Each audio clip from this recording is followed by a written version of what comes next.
boo xoolee li composé woon arrondissement bi nga xam ne Kër Massar la woon, Malika, Yeumbeul Nord, Yeumbeul Sud nga xam ne moo formé waat département bi tey rek moom rek mu nekk fi CPRS di fi doxal liggéeyu action sociale kon da ngay xool volume de travail boobu ni mu diiseeg ni mu toll moom rek mu yoroon ko ak équipe am bu nekk ci ginnaawam te dara mu ci sooxe su ma joxee exemple boobu dama bëgg a wane ni ci ginnaaw loolu pour réussir boobu am na sacrifice yu énorme yu nit ki def loo xam ne moom mënu ko wax nit mënu ko misaal moom mi ko dund rek moo ko mën a xam ak ñun ñi ko dundandoo ak moom ça sous-entend que ni am na sacrifice yu énorme yu mu def am na ay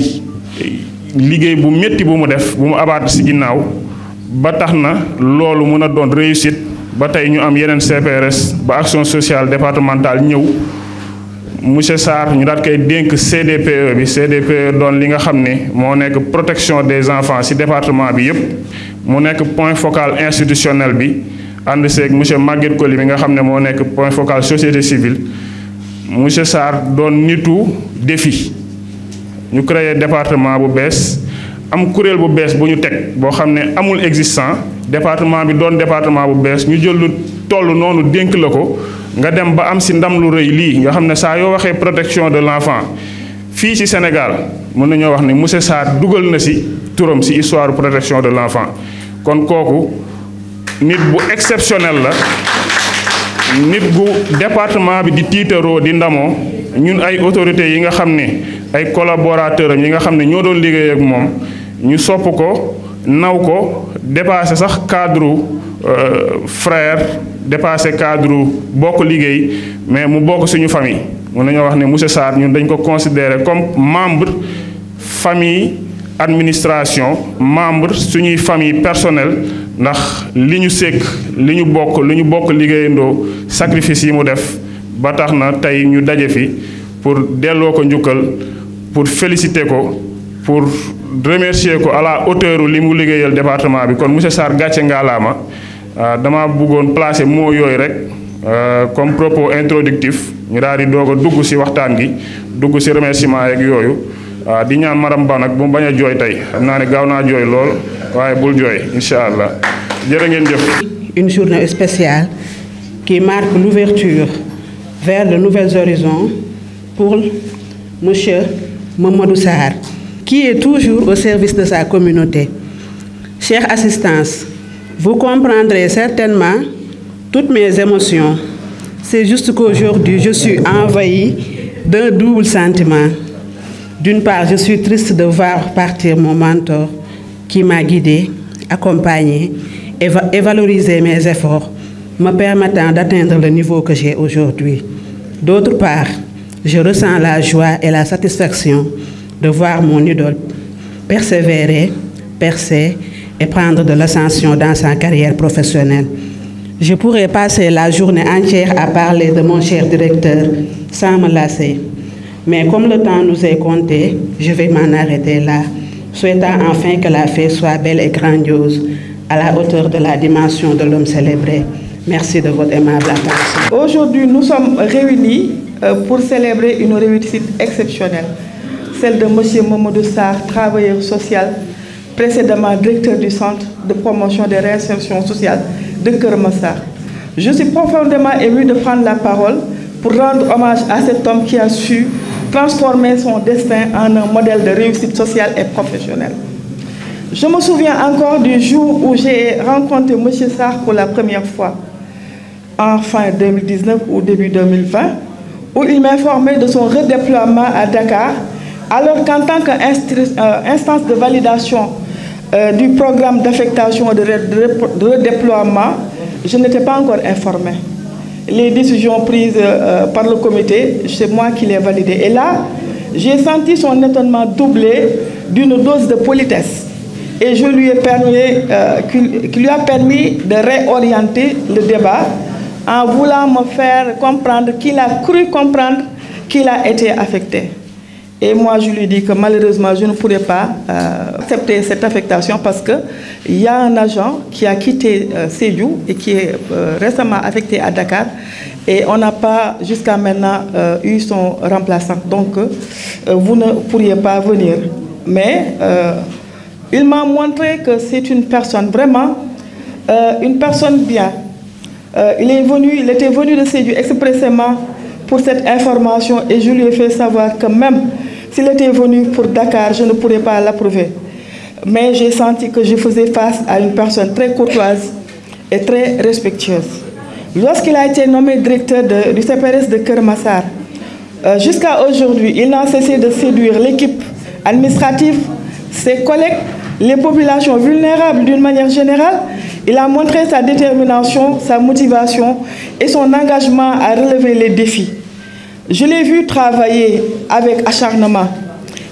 persévérance et passion. Et aujourd'hui, il est devant nous, fier de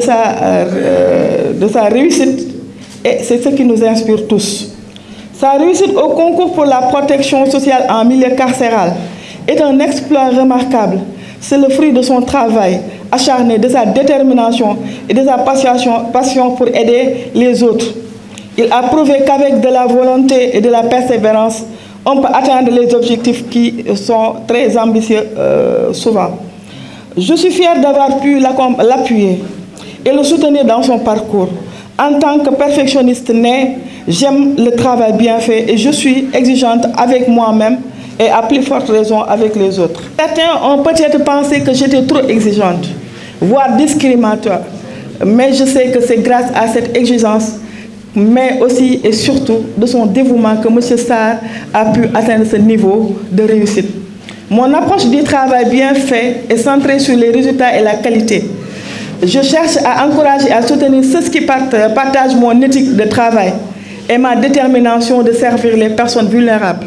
Certains ont pu parler de discrimination positive au détriment des autres collègues, mais je crois que c'est simplement une question de donner aux agents compétents les outils et les moyens nécessaires pour leur réussite. M. Mamadou Sarr est un exemple parfait de quelqu'un qui a compris l'importance de la rigueur et de la persévérance. Il a su les mettre en pratique pour atteindre les objectifs. Je suis fière de l'avoir soutenu et encouragé dans son parcours. Aujourd'hui, je voudrais lui adresser mes félicitations les plus chaleureuses pour cette réussite exceptionnelle. Je suis honorée de l'avoir connu comme collègue, frère et ami. Je lui souhaite tout le succès possible dans ses futures fonctions au ministère de la Justice dans un programme où nous avons fortement contribué en mettant en avant les travailleurs sociaux au service de la justice.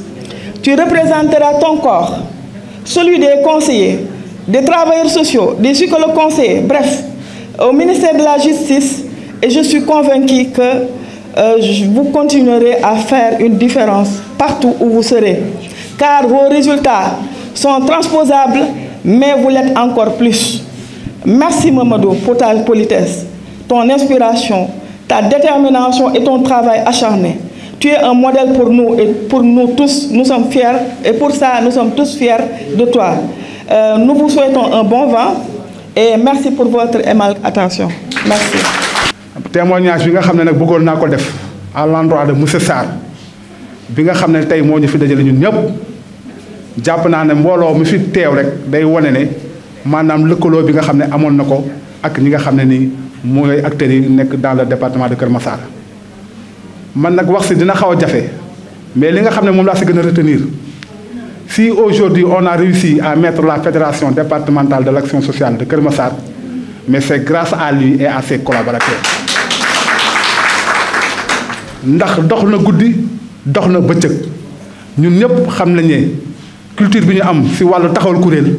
souvent dina am ay divergences mais jël na bâton de pèlerin képp ku mu waroon waxtaan ak yow mais nag face à l'impossible ni ñu la tënni li mu mënoon yëpp def na ko ba fexe ba taxawal fédération bi. kon tey fédération bi ak bi mu mënta am au niveau du département de Keur Massar monsieur Sarr ñoo ngi la si remercier di la si gërëm ak say collègues. ndax jafe woon na lool mais suñu demee ba tey ñu mën a taxawal fédération bi ba mu mën a def ay activités je pense que ne loolu dañuy servir jamul foofu partenaire bu mu jàpp ne war ngaa mën a jàppale li nga xam ne ni ñooy les personnes handicapées au niveau département de indi na ko tout récemment bi si gën a récent mooy si koor gi mu indi fi benn kuréel bu nga xam ne nii mooy benn ONG bu nga xam ne nii dañuy dimbali maanaam néew yu doole yi maanaam dinañ tabax ay forage dinañ jàppale xale yi seen wàllu jàng mais def na leen kat wax dëgg yàlla man couche bi nga xam ne moom laa yor muy personne handicapé yi lu jëm si wàllu koor gi dañuy soxla li nga xam ne nii moom mooy ay ndimbal mu jël président association yëpp association bu nekk jël na fa ñaari membre maanaam def leen jox leen ay ndimbal loolu wax dëgg yàlla def na ko. am na benn projet bu nga nekk xam ne ni mi ngi nekk en cours ñi ngi ñaan yàlla ñi nga xam ne ñoo koy wuutu bu nu ñëwee ñu mën a mettre en œuvre sa projet là te projet boobu wax dëgg yàlla pour lan la pour l'insertion des personnes handicapées ñi nga xam ne nii peut-être bëgg nañu jàng métier wala am nañu métier pare ñu xool naka la ñuy jàppale mais du ma yem si Sarr kese mun naa wax ne si Saliou Ndiaye su ma waxee sax dañ naan sama xarit la mais également moom tamit mun naa di témoin mi ngi def liggéey bu am solo mais comme tey bis bi Sarr moo ko moom damay réserver rek pour Sarr en tout cas li nga xam ne nii moo nekk suñu xol ak suñu xel ñu ngi koy ñaanal fële mu jëm na le jàll na ko fa ay diplôme yu bari fekk mu am fa promotion pour kawe njortam donc di wax rek ne ki nga xam ne mooy wutu Sarr en tout cas ni ñu doon collaborer ak Sarr ñu ngi lay tàllal loxo pour mën a continuer collaborer parce que xam nañu ne Sarr ñi mu doon collaborer yëpp je veux citer madame Khadijata Soumaré ak ñoom Virginie ak ñi nga xam ne sax nekkoon nañ si moom ñoom Ndaw ak ñoom madame Tall wax dëgg yàlla suñu diggante ak ñoom collaboration bu mucc ayib moom moo si am. kon donc ñi ngi koy ñaanal wax dëgg yàlla fële mu jëm na yàlla ko defal ko ay xéewal mais également di wax tamit ñi nga xam ne ñoo koy wutu ñun ñoo ngi leen di tàllal suñu loxo wax dëgg yàlla lépp lu nga xam ne ni jëm nañ ko pour les préoccupations des personnes handicapées ñu mën ko jël dans l'élaboration des politiques yi nga xam ne ñu ngi koy def au niveau du département ñu mën a poursuivre les efforts yi nga xam ne nii wax dëgg yàlla dinañ ko mën a yeggale kon sama kàddu yaakaar naa ne foofu laa koy yemale mais préfet tamit may profiter ci occasion bi di la remercier ne gis naa ne bàyyi nga xel personnes handicapées yi xanaa rek di la gën a ñaax maanaam suñuy préoccupation bari na lool surtout si wàllu njàng mi nga xam ne ni moom la xale yi war a def muy éducation inclusive gis nañu si biir département bi tumurank na fi lool à chaque fois on est sollicité pour xale yooyu nga xam ne ni c'est des enfants comme les autres enfants qui ont des droits ñu fexe ba nga xam ne éducation inclusive dina mën a nekk si biir département xëy na nag mu nekk effectif si biir département dina xaw a jafe au moins ñu mën ko tàmbali am na yeneen préoccupation nga xam ne ni xëy na way laa koy am nañ ko mais jataay bi duñu ko permettre parce que tey Sarr moo aye en tout cas ñoo ngi koy ñaanal di ñaanal ñu fi teew yëpp kenn ku si nekk li nga fi indi ak li nga fi ñaan yàlla moo tali ko jërë ngeen jëf. Un bâtisseur des liens, un frère engagé. Ton nom résonne dans nos quartiers construits. Et ta son nom reste un fruit. Mamadou Sarr, Karma Sarr, ta vie brillée. Un bâtisseur des liens, un frère engagé. Ta voix résonne dans nos quartiers sans bruit. Mais dans chaque famille, ton nom laisse un fruit.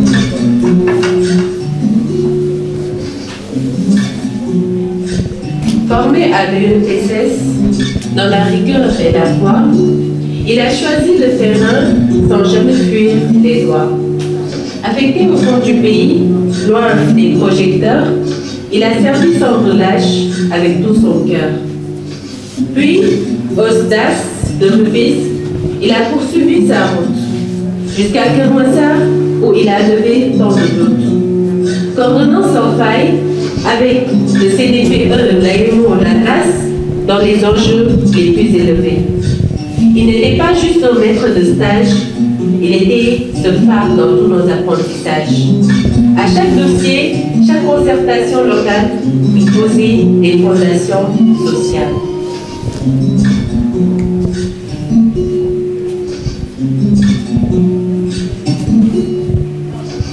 Sarr, Kermassar, ta vie brillée. Professeur de liens, un frère engagé. Ton raison dans nos quartiers, sans loin, de son fruit. Mamadou Sarr, Kermassar, ta vie brillée. Mon bâtisseur de liens, un frère engagé. Ton raison dans nos quartiers sans bruit. Mais dans chaque famille, ton laisse son fruit. Il n'était pas juste un directeur, mais un guide éclairé. Dans les couloirs du CPRS, il nous a tous inspirés. Stagiaires, travailleurs, étudiants de passage.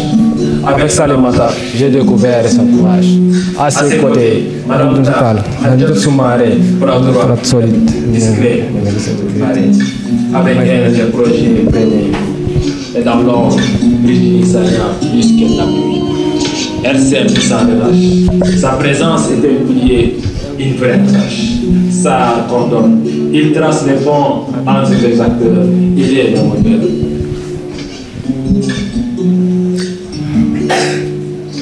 Mamadou Sarr Kër Massar dafay un bâtisseur de liens engagés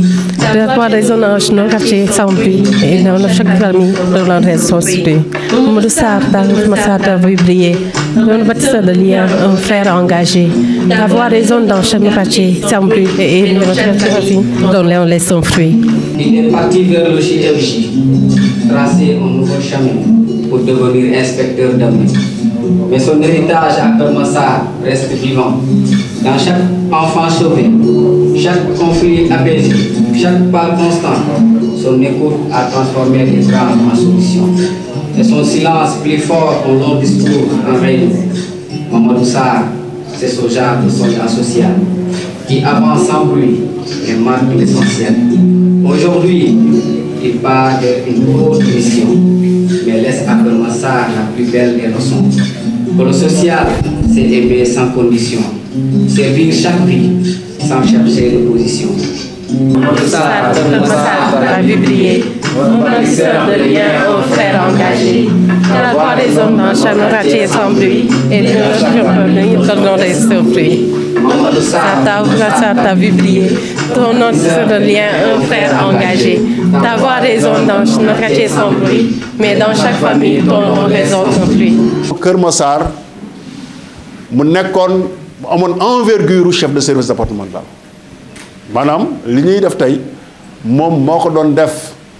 bi ma ñëwee pratiquement dafa continuer di ko def man dama am maanaam yàlla ma baaxee ma am ay adjoint ak ay directeur de CPRS yoo xam ne vraiment dama leen di sant parce que lu ci ëpp lu bëri dañuy def ba pare soog maa informé te loolu yaakaar naa vraiment man mooy sama ndam ci Kër Massar avoir des jeunes frères des directeurs de CPRS et aussi des adjoints et adjointes yoo xam ne ku ci nekk yaa ngi œuvrer moo tax le service social à Kër Massar quand même ñun dañ koy tiitaroo ñi ngi nuyu en même temps nag ñii nga xam ne sunu ay naatangoo lañu chef de service jóge ci yeneen département yu mel ni Pikine yu mel ni Rufisque ñëw aussi teewee bés bi jiite leen ci monsieur Dramé bi nga xam ne waxoon na sànq ne moom moo dalaloon monsieur Sarr fële ci Tëngéej ñoom madame Sow ñoom monsieur Thiombane ak ñoom sama parent ndaw ñëpp ñuy ñëw toog aussi di ko teewee di remercier aussi sa famille je pense que toute sa famille est là loolu rek dafa am symbole bu muy wane maanaam ñun lu ñu xam ci monsieur Sarr effectivement ndeke loolu la parce que son fils si boppam li mu wax man moom laa wax ci Sarr mooy il est rigoureux ça c'est le témoignage de son fils le témoignage de son grand frère il a témoigné sur sa loyauté Sarr amul ku ko gën a loyal en termes de relation hiérarchique dafa nekk koo xam ne man de balaa muy def dara te xam naa li muy def xam na ko mais dafa ma naan mais directeur est-ce que lii duñ ko def lii duñ ko def lii duñ ko def damay xam ne loolu mu wax ma peut-être sax su ko defoon moom moo koy dàq mais daf may wax ba pare yëgal ma soog a def li muy def loolu aussi je le témoigne dafa nekk nit ku loyal nit ku rigoureux te aussi bëgg mbooloo li ay frère am wax ay soxnaam wax ko yaakaar naa ne ñun mënuñ cee teg dara di ko ñaanal fa nga xam ne foofu la jëm parce que aussi c'est une promotion non seulement personnelle mais aussi c'est une promotion de l'action sociale te sunu borom moo ko jagleel lim laf ci xale parce que Sarr aussi il faut lui reconnaître que mais en matière de protection de l'enfant otoom yàqu na si di dox nawet ak noor guddeeg bëccëg préfet mi moom préfet su ma waxee loolu dëgg la waxal dëgg otoom yàqu na si protection de l'enfant ak ñoom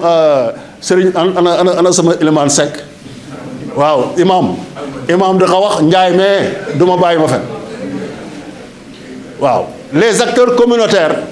ñoom ñëpp les délégués de quartier représentés ici boo xoolee la diversité des représentants rek nga xam ne effectivement Sarr c'est un homme multidimensionnel te loolu moo am dama bëggoon bàyyi suma directeur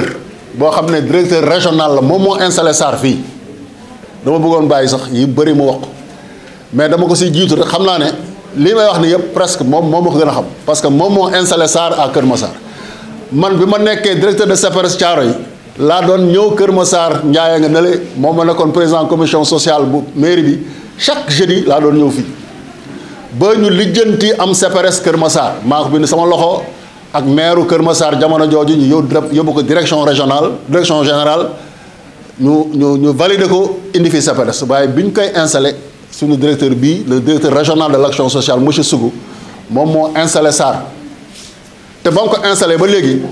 il l'a installé en tant que directeur du CPRS de Kër Massar mais il avait une envergure départementale c'est comme ça qu'il a fonctionné pendant ba may ñëw fii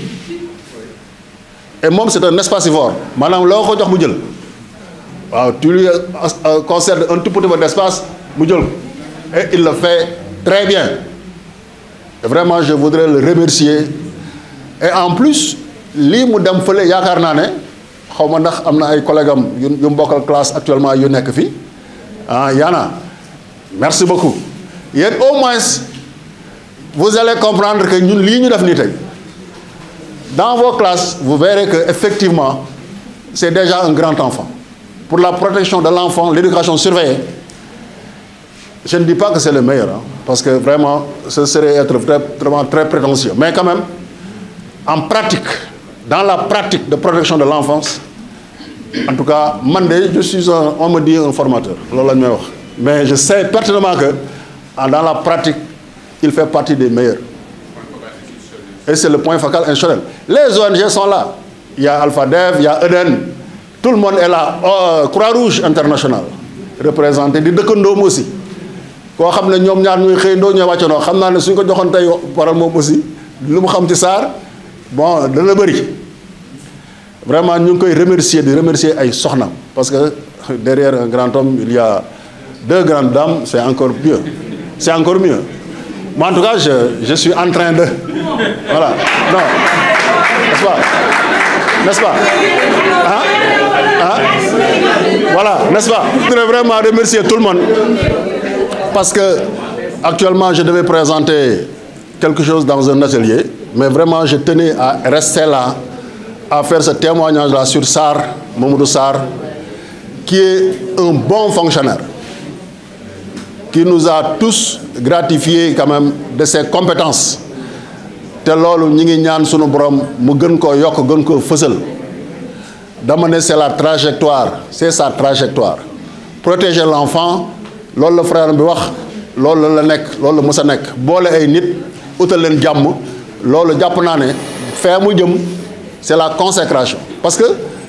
la réussite c'est pas un jaillissement spontané la réussite c'est le fruit d'un travail acharné qui ne peut développer que sur la base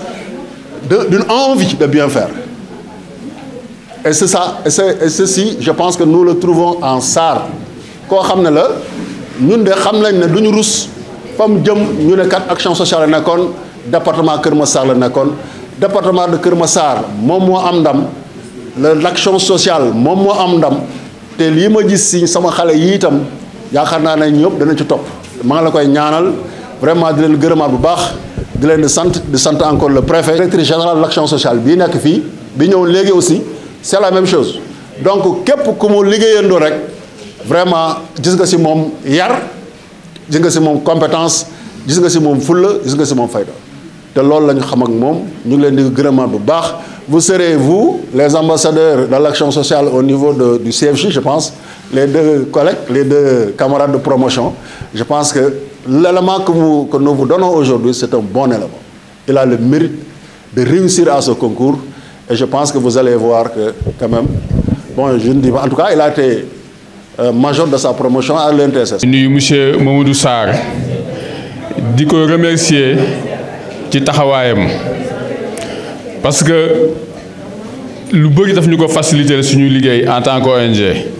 parce que Guédiawaye la ñuy jógee di ñëw fii mais bu ñu ñëwee gisee ak moom lépp loo xam ne dañ ko def au niveau du département de Kër Massar préfet daf ñu mettre en relation ak moom lépp lu ñu ci war a taxawee ñu taxawee ko. ba bi ñu installé le CDPE de Kër Massar ici dans cette salle avec l'ancien préfet Saïd Fall joué na si rôle bu am solo atelier boobu ñu ñoo ko facilité pendant 2 jours installé CDB parce que le Keur Massar était nouvellement premier département. donc mu am ci taxawaay bu am solo parce que ñun li ñu koy santé mooy lépp loo xam ne am na Keur Massar à travers le préfet invitation bu mu ko jox mu jox ñu wala lépp loo xam ne ñun dañ bëgg a dugg fii Keur Massar liggéey ko fii buñ jaaree ci moom liggéey boobu day mucc ayib daf ciy taxawaay bu am solo donc nit la koo xam ne ku yéwén aussi ci wàllu xam-xam. il est généreux ci wàllu xam-xam fois da ngay nekk atelier day am benn document da lay balancer ne la nañ xool li nañ kii document bi baax na ainsi de suite donc vraiment liñ koy ñaanal rek mooy beaucoup plus de promotion fa mu jëm ne centre de formation judiciaire ba fa nekk inspecteur de l'éducation surveillée c'est ça hein waaw yàlla na ko yàlla taxawu foofu parce que am na ñu fa xam ses collègues yoo xam ne fa lañ ne au niveau du ministère direction de la protection judiciaire et sociale. donc gis nañu ñoom taxawaay bu liggéey bu am solo la ñuy def par rapport à la protection de l'enfant et par rapport aussi au centre d'accueil ainsi de suite comme les IEF ni ñuy vérifier les écoles ba xam jaar na yoon ñoom aussi dafa bokk seen mission ñuy vérifier fépp foo xam ne dañ fay dajale xale ba xam taxawaay bu jaar na yoon surtout les centres d'accueil et les centres d'hébergement dañ koy ñaanal yàlla defal ko ndam fa mu jëm ak ñam ko bokkal ñaan aussi yàlla taxawu ko ba mission bi nga xam ne moom lay servir la nation sénégalaise mu continuer di ko servir bu baax au profit et à l'intérêt supérieur de l'enfant kàddu yooyu la ñu doon yëkkati rek. ñun mënuñu ñëw ba fii te duñu wax ci monsieur Sarr parce que depuis 2021 ba léegi ñun ak monsieur Sarr ñoo nekk ñu nekk ak monsieur Sarr. balaa maa jàll am na suñu doom léegi bu wax fii ne liñ fi def il faut que ñu présenter par rapport aux valeurs à nos valeurs te defe naa valeurs yi mu fi wax yépp ay valeurs yi nga xam ne bu ñu xoolee monsieur Sarr dañ koy retrouver ci moom loolu moo tax tey jii dañuy am mbégte boo xam ne dañuy wax ci monsieur Sarr parce que monsieur Sarr dafa ñëw nekk ak action sociale ñun ñu nekk à la Croix-Rouge yàlla boole ñu ci benn kër depuis 2021 ba léegi mu ñëw man personnellement mu jàppe ma yaayam jàppe ma magam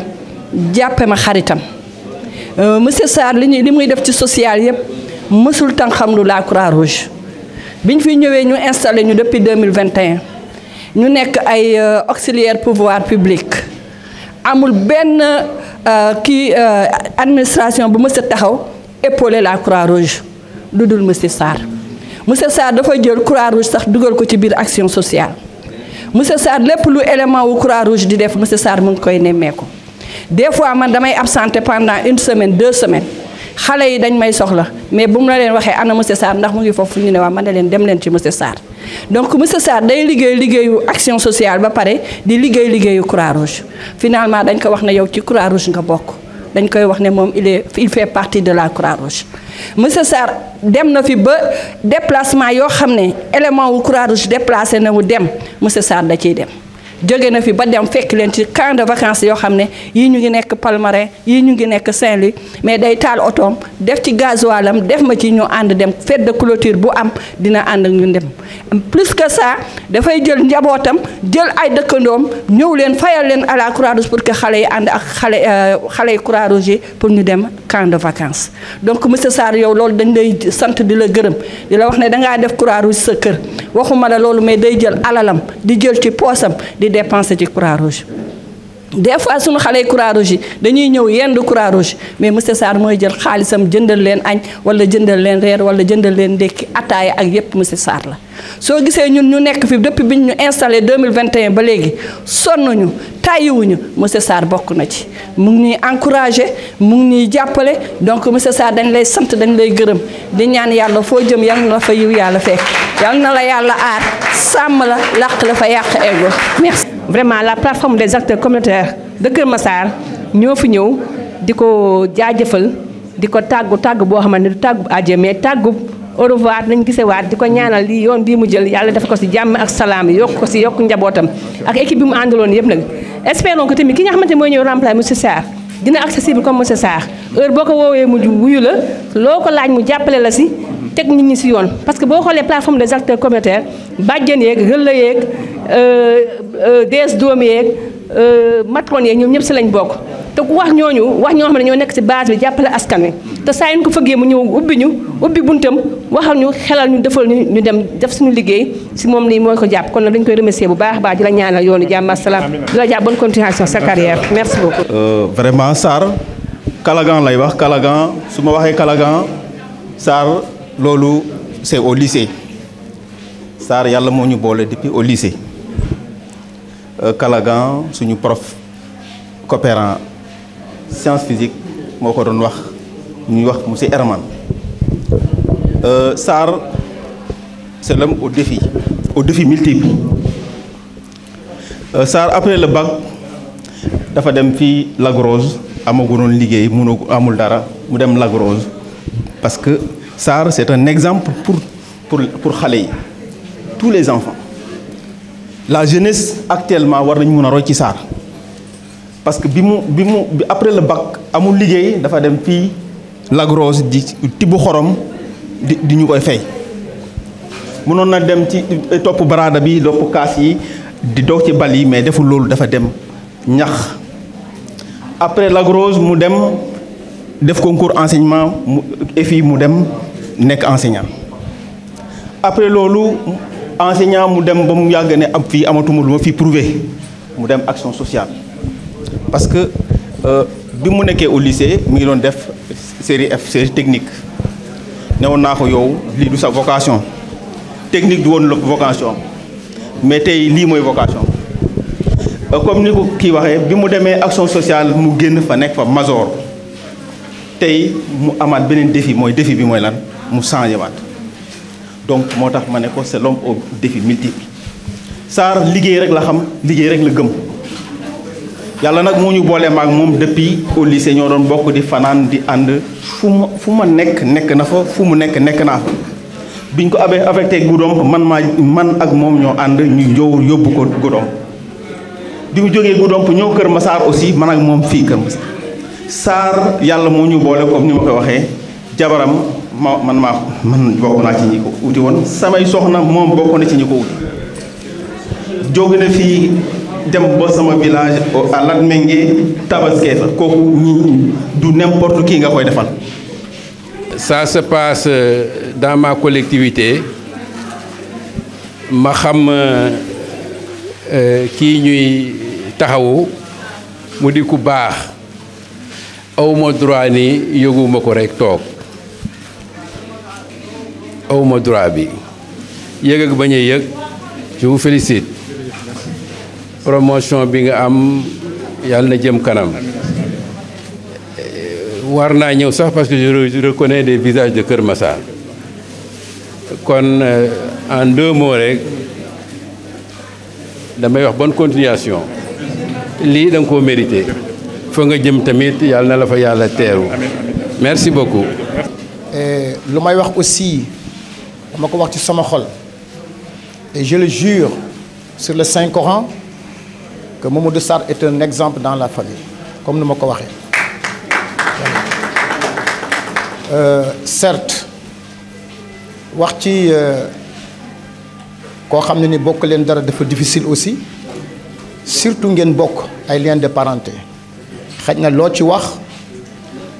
ñu ko xamul dañ naan dafa ëpp dafa ràcc jëmale côté am ñeneen ñi aussi ñu nga xam ne ñoo nekk ak moom xam ko dañ na kii ndax lu mu bokk ak moom parce que lu mu ci wax dafa tuuti donc wax na ci lu tuuti mënoon na ko yokk. Mais pour vous dire que M. Sarr est un confident, est un allié ci famille bi, c'est un exemple dans la famille. Donc ñu ngi koy remercier di ko ñaanal di ñaanal njabootam di ñaanal aussi ñu nga xam ne ñoom lay liggéey ñu nga xam ne ñoo organiser affaire bi aussi ñu ngi leen di ñaanal te xam ne vraiment montré nañ donc l'exemple. Donc je vous remercie monsieur le préfet avec votre autorisation ma tënk affaire bi fii parce que xam naa léegi tisbaar jot donc monsieur Sarr di sama rakk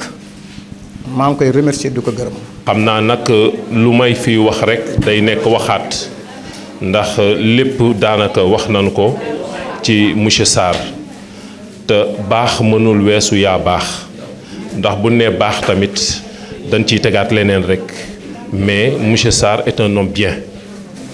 man je l'ai connu bi mu nekkee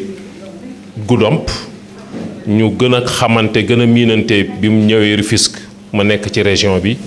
waaye ma dalal ko Kër Massar mu ñëw fi def fi liggéey bu mucc ayib boo xam ni siggil na action sociale siggil na tamit profession wu travail social ndax profession travail social dama koy wax siiwagul noonu Sénégal xamaguñ ko noonu waaye ñu mel ni monsieur Sarr bu ñuy liggéey dana tax nit ñi gën a fonk gën a naw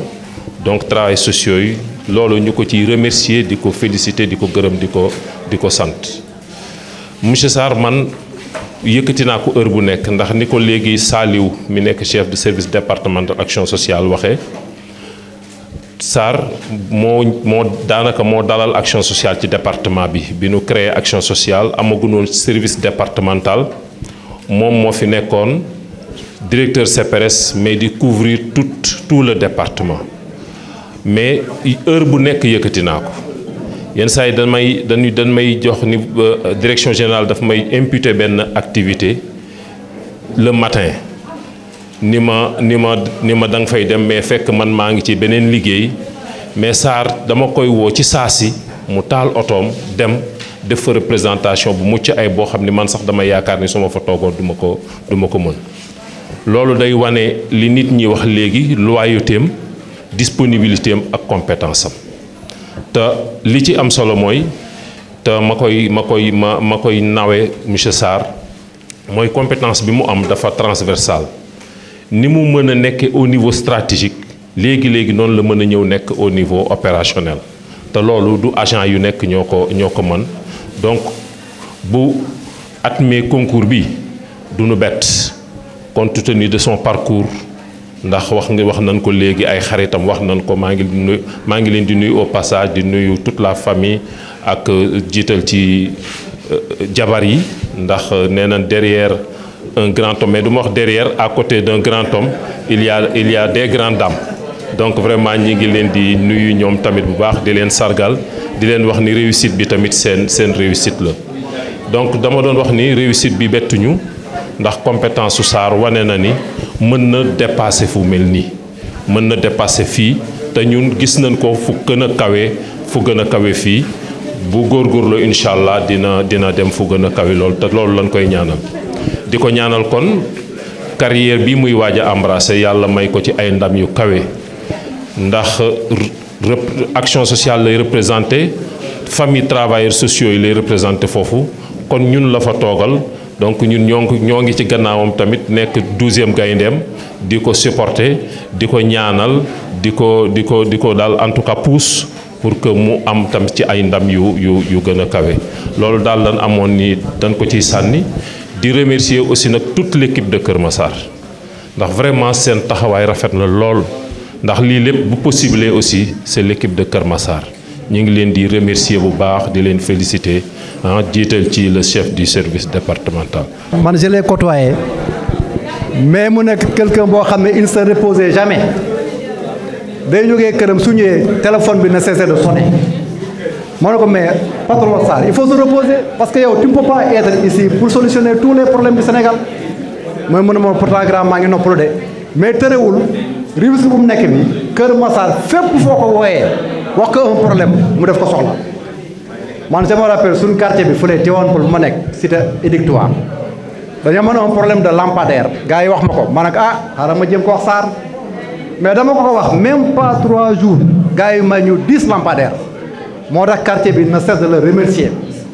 man maa nekk seen porte-parole tey di la ko remercier Sarr maa ngi lay remercier di la gërëm ba muy def concours bi aussi mu woo ma ne ma grand nanga ma ñaanal yow 2 candidats nga am parce que moom candidat la woon man sama adjoint candidat la woon mais ñoom ñaar yëpp yàlla def nañ jàll nañ macha allah mu nekk koo xam ne ku neex a liggéey da ngay dem si liggéey bi yow day ñëw liggéey su ñëwee balaa mu la ko jox sax moom def na ko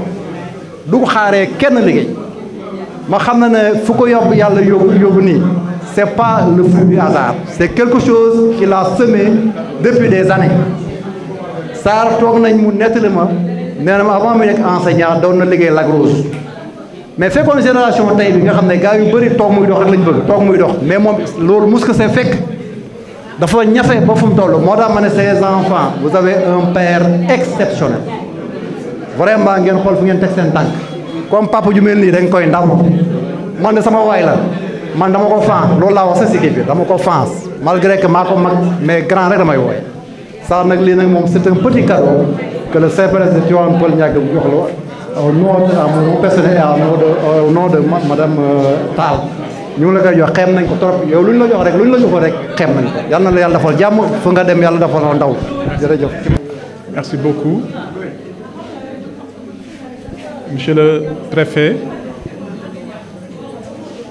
monsieur le chef de service régional de l'action sociale, messieurs les chefs de service départemental de l'action sociale de Keur Massar et de Rufisque, mesdames, messieurs les directeurs de CPRS, mesdames, messieurs les chefs de service de Keur Massar, chers amis, chers parents, chers invités. À vrai dire, j'avais préparé un discours que je devais lire. Mais je pense, compte tenu de la situation, de l'émotion qui m'anime, vraiment, je préfère faire un discours directement. Aujourd'hui, Keur Massar m'a honoré. Je suis un homme très heureux, je suis comblé, rempli de bonheur, rempli d'émotion.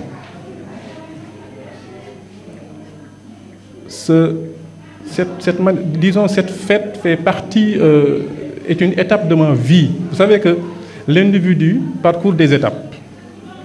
Il y a des événements importants, mais cette fête fait partie, l'une des étapes les plus marquantes de ma vie. Parce qu'après aujourd'hui, je dois encore redoubler d'efforts. Parce que je trouve ici des gens qui m'adorent, qui m'aiment, des témoignages qui m'ont vraiment bouleversé, qui ont fait sortir de moi des émotions. Tout à l'heure, j'ai dit à Khadjata, parce que de surprise en surprise, et puis de belles surprises. Mais comme que fait pour départ là, xamna yenn discours yëpp protocole bi tay dama koy bousculer ngeen may ma rek ma gërëm parce que li ñu war a gërëm dafa bëri te su ma bëggee def discours après war a gërëm je pense que léegi tisbaar jot day xaw a yàgg gërëm bi nag dama koy commencer ci autorité yi balaa nga naan naam ne fa fii bi ñu fiy soog a ñëw en 2021 préfet Saïd Fall laa fi fekk bi ma ko fekkee ci bureau ma waxtaan ak moom mu amoon lu ma dénkoon wax yooyu mu waxoon ba léegi day résonner ci sama nopp yi moom bi mu fiy ñëw table de cuisine am moo nekkoon bureau préfet du département de Keur Massar table de cuisine moo nekkoon bureau donc cela veut dire qu'il y avait rien mu jox ma ay dénkaane ci salle bii la ñu mettre en place le comité départemental de la protection des enfants xaw ma nag lan la gisoon ci man ba dénk ma ko mu nekkoon un challenge un défi mais wéetuma ci parce que su ma tourné gis préfet adjoint kii moom bureau aw ma sax kii j'ai tellement passé d'heures dans son bureau ñu discuter ci àddina di discuter ci xam nga sur beaucoup de choses donc c'est l'occasion de remercier très sincèrement le préfet Saïd Fall bi préfet Saïd Fall demee préfet Babacar Ndiaye moom moo ko wutu moom it fa préfet bi tegoon tànkam foofu la teg tànkam fu ko raw ci confiance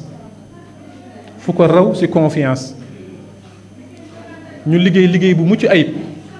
ma jàngee ci moom lu bari mu nekk nit ku am xam-xam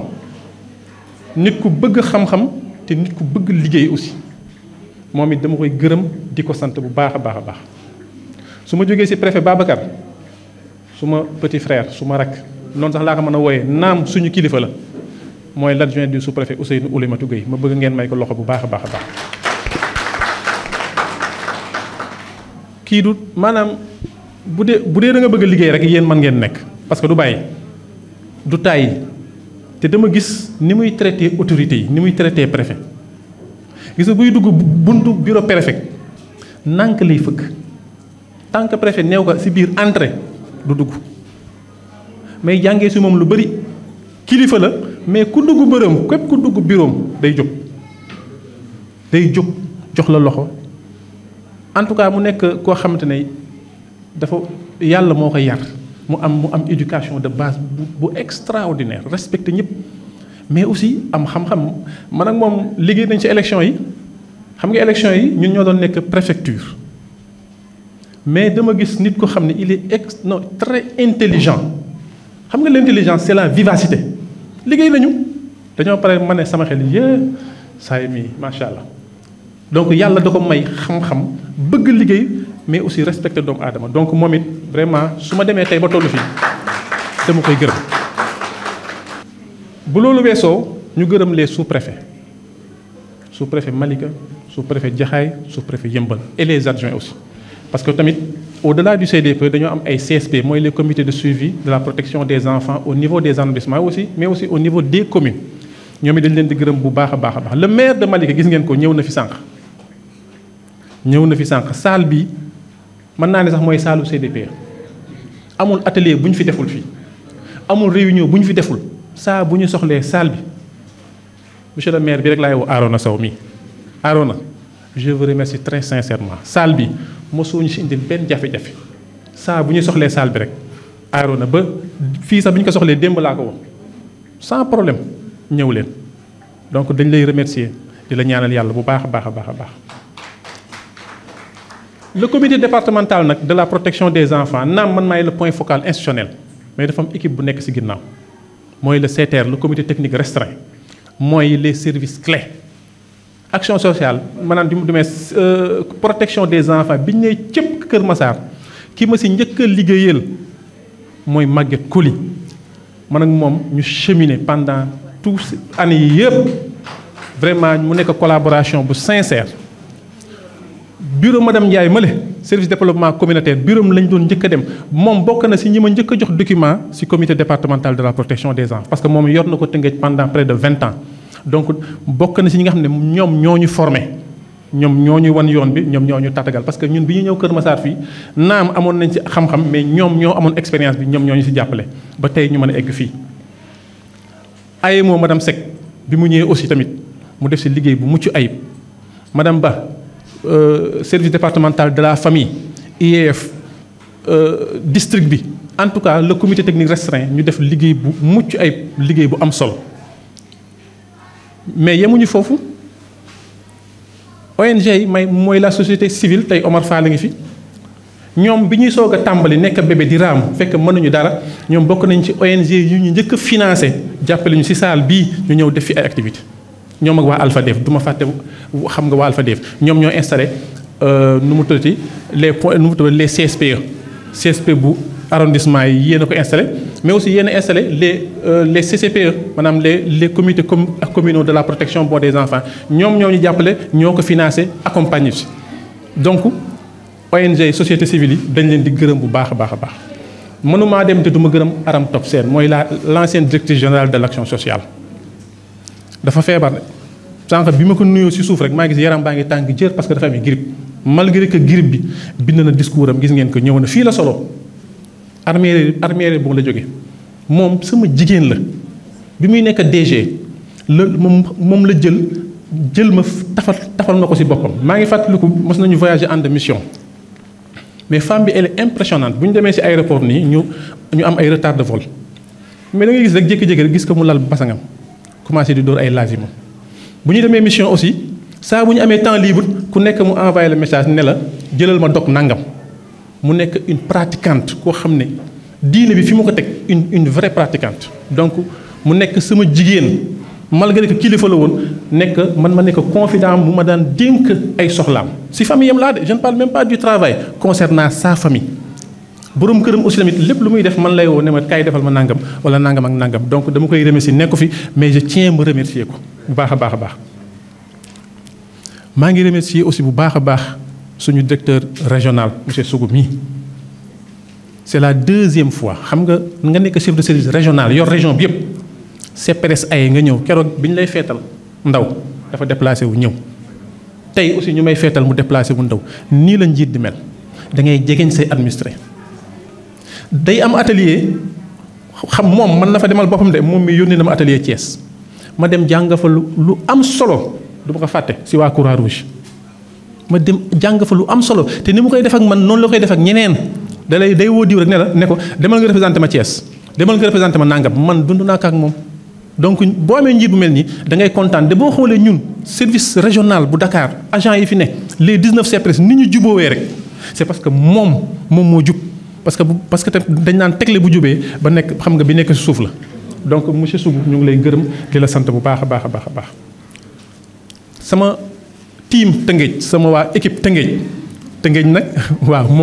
moom nag Tëngéej nag laa xamee action sociale franchement man dama génn école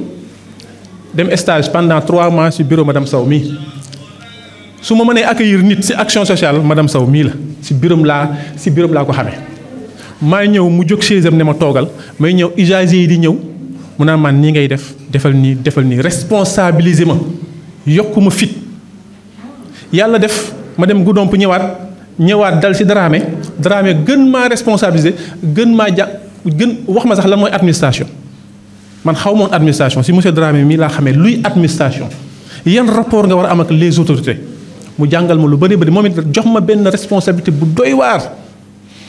et puis di ma ndamoo fu mu dem ne sama agent SAR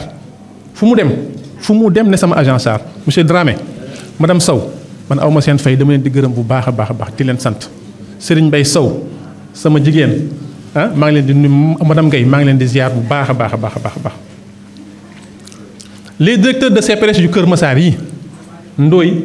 ak Macky ñii ce sont mes petits frères ñoom dañoo ñëw rek yokk ci affaire bi. délégué de quartier dañoo am réseau des délégués de quartier avec le président Assane Fall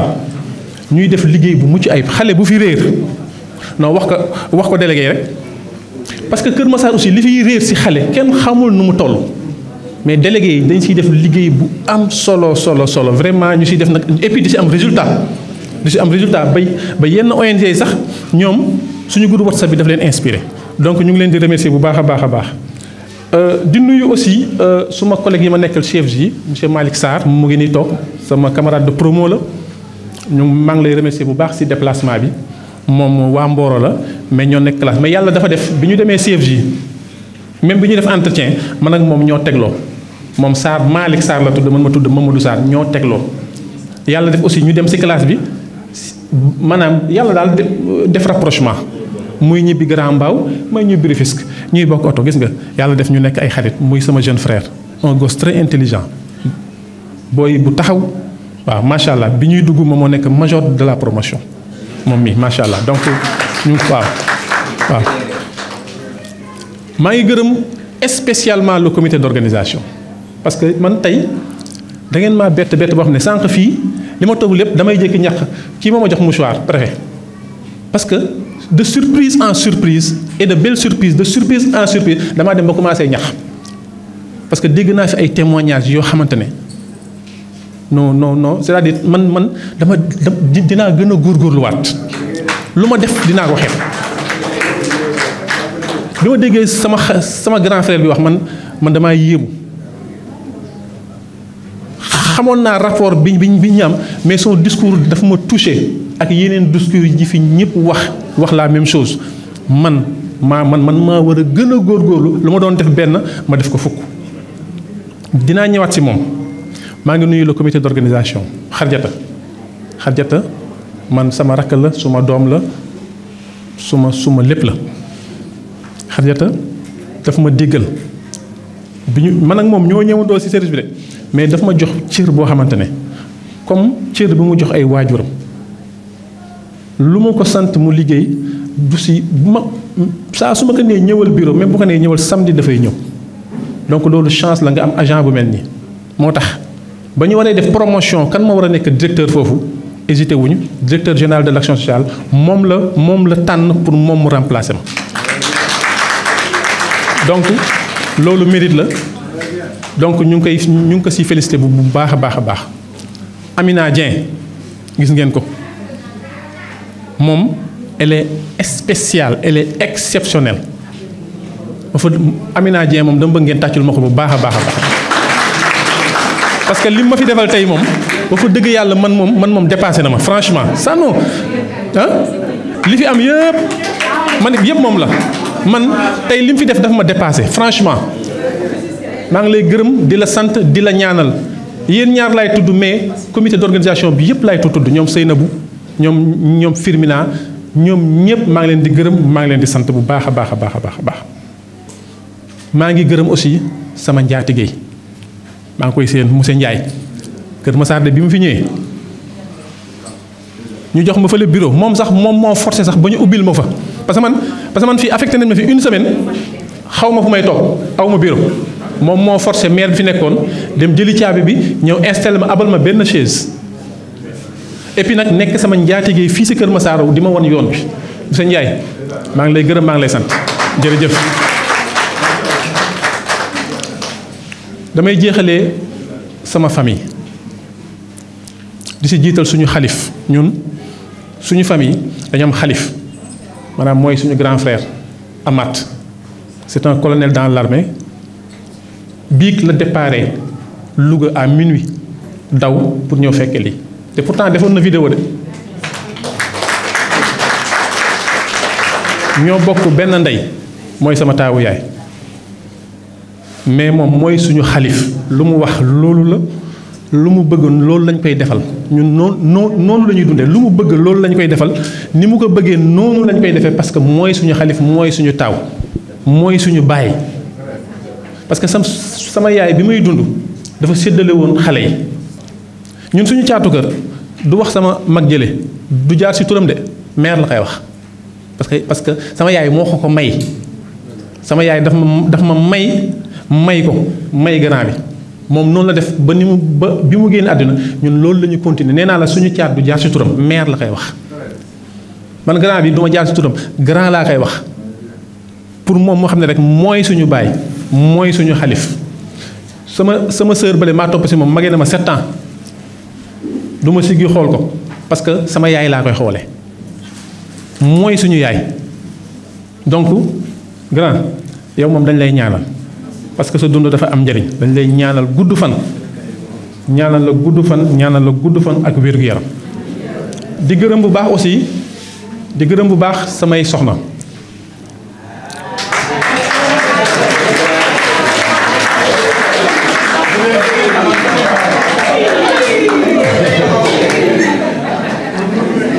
je vais vous faire une confidence man moom ñi sama xarit yi ma jege xam nañu man dama xaw a cartésien tuuti man waaw cartésien maanaam du ma dem ci ay sëriñ ay affaires yooyu truc donc je vais vous faire une confidence quand bi may préparer concours bi sama gars yi ñu bëri dañ ma naan bon demal nga wuti ñaan man moom xam nga moi je crois en mes compétences quoi ce que j'ai fait li ma def dama woo sama soxna yi ma ne leen ñaanal leen ma woo sama taaw yi sama doom bu jigéen ak sama taaw sama doom bu góor bi ak sama doom bu jigéen ne leen ñaanal leen ma maa ngi dem entretien su ma soxna si sama aaw bi ce qu'elle a fait dafa jël benn jour or ko dafa ma oral benn jour pour sama examen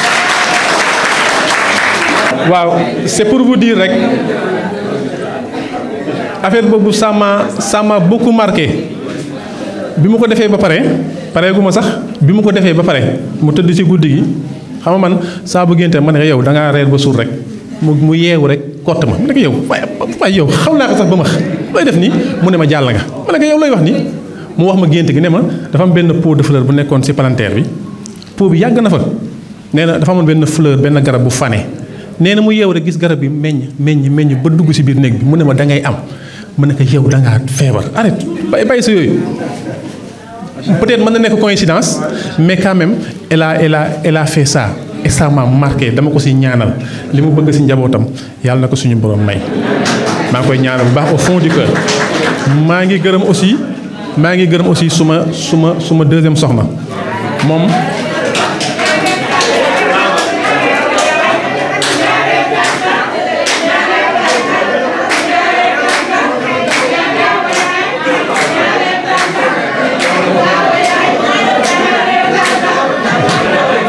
merci kër baa ngi koy jënd voilà donc wax dëgg yàlla su ma mënee xëy ñëw Kër Massar liggéey toog fi ba 17h 18h 20h wala sax ma dim ñibbi ñëwaat c'est parce que dama am ay soxna yoo xam ne dañ ma noppal moom dafa ñëw rek bokk maanaam ñëw rek wéeru ñëw gis ni magam di defee rek mu defee noonu donc sans problème donc damay sant samay soxna di leen gërëm bu baax di xam nga di leen ñaanal yàlla di gërëm aussi di gërëm toute la famille mais samay doom moom dama leen di ñaanal suma taaw Serigne Thierno il est sergent à l'armée de l'air moom pour tamit beneen confidence armée de l'air bi mu koy def newuloon sax son choix mos naa ko wax fii si benn atelier ma ne booy bi muy après terminal dama ko mosoon woon ne ko concours douane bi génn na ñëwal nga def ko mu ne ma d'accord ma jox ko mu dem def concours bi quelque temps après ma koy laaj alors yow concours douane bi nu mu demee mu ne ma non jàlluma ma ne ko jàlluma c'est-à-dire mu ne ma non physique bi lañ xam nga lañ ma téye non je ne l'ai pas raté ma ne ko physique un gros diable comme yow physique kese ndegete affaire bi metti na ko nitu jom la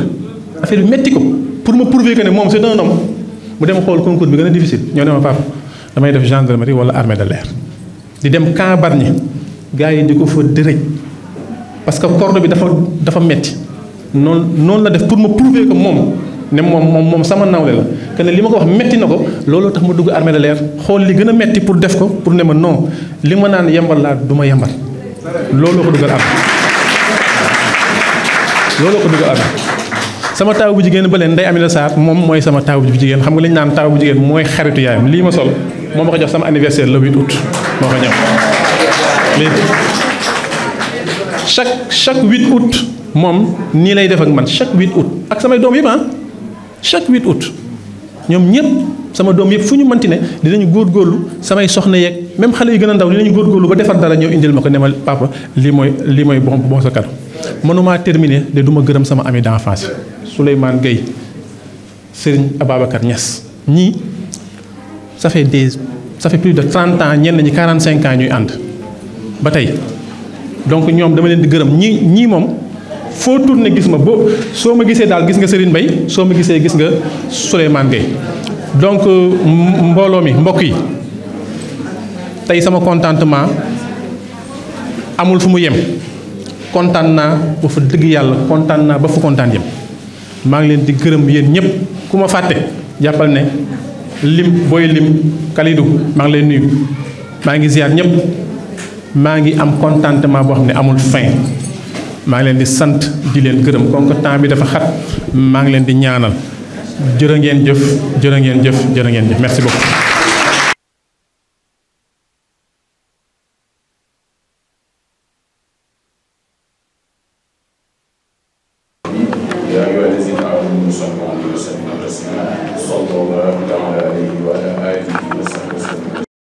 subhaana rabbika rabbil izzati ammaa yasifuun wa salaamun alal mursaliin walhamdulillaahi rabbil aalamiin